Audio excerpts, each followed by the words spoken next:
Lucas, vai pra lá pra dentro. Lucas, vai pra lá. Mamãe, manda esse menino ir pra lá que ele tá desobedecendo. Tá explodindo. Ó, Jonathan, tá desobedecendo. Lucas, vem aqui tomar um croque. Tá obedecendo?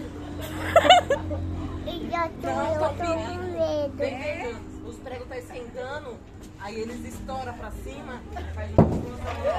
Ó, tá explodindo o fogo. Essa tá boa, né, tio? Vem ver, Jonathan. A fogueira dessa nunca mais vai Eu tô com medo.